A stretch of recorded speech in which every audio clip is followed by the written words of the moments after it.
the other thing. So of course the modern.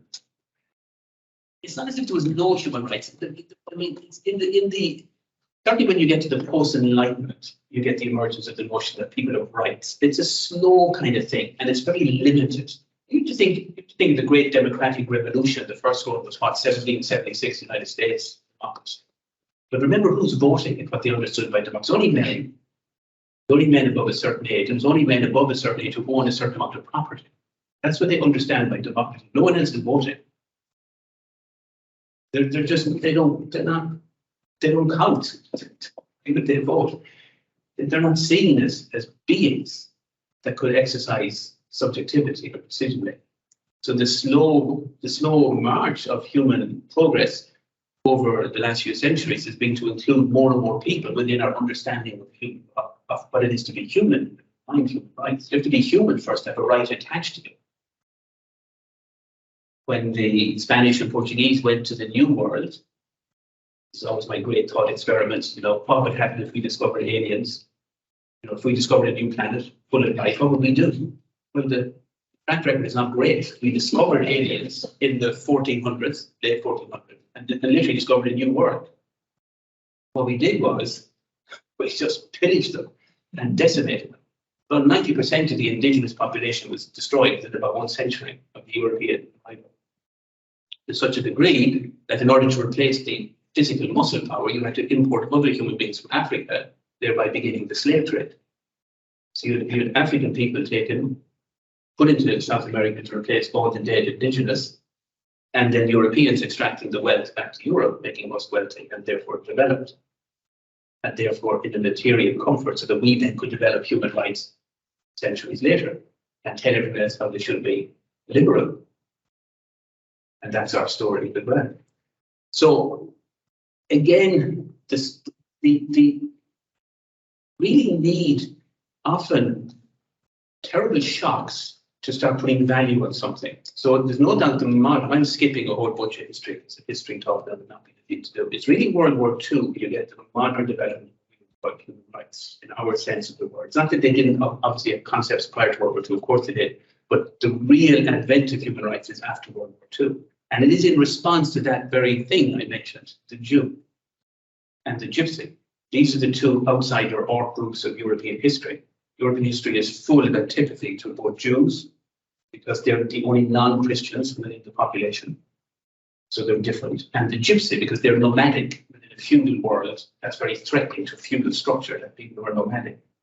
So if you're trying to justify the legitimacy of the system and something goes wrong, like a famine or disease, you have to have someone to blame. You always have to be a blame. So you blame your outsider groups. Your outsider groups are the Jew or the Gypsy. So you always blame one or other or both, preferably. And then you can start killing them. That actually, again, is social hygiene.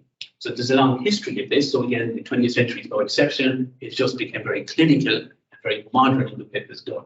So it's in the aftermath of that you get the modern assertion of human rights. So the Universal Declaration, which Alec was talking about, is 1948, and that's a tremendous document. If you read it, stirring sentences, really inspiring, really fantastic.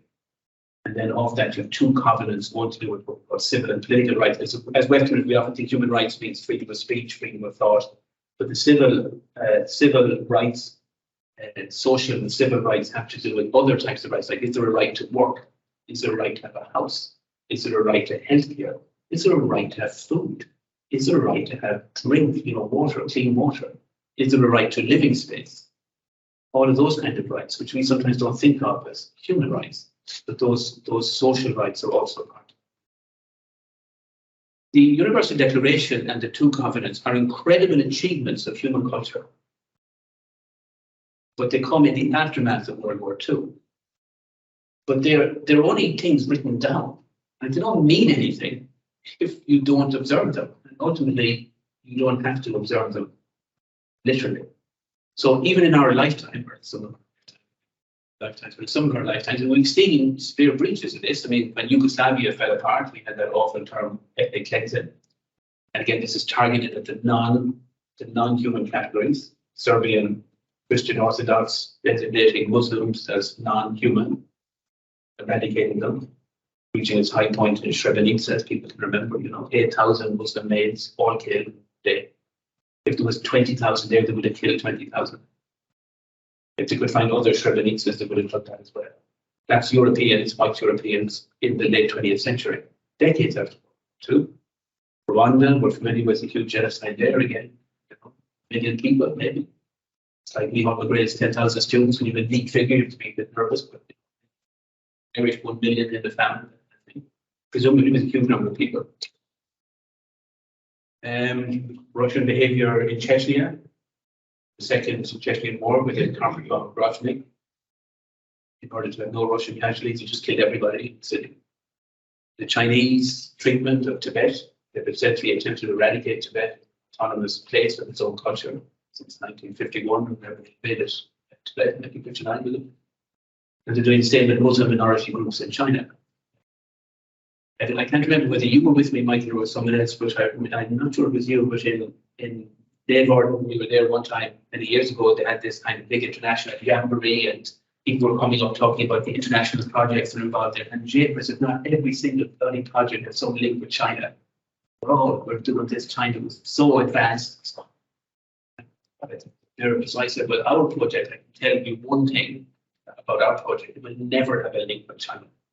In principle, that intake of breath. I mean, it just have to be, you have to just call out this thing. Just couldn't go down this road because China is serious human rights abusers on an epic scale.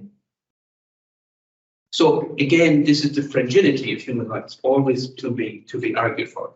So let's stop now.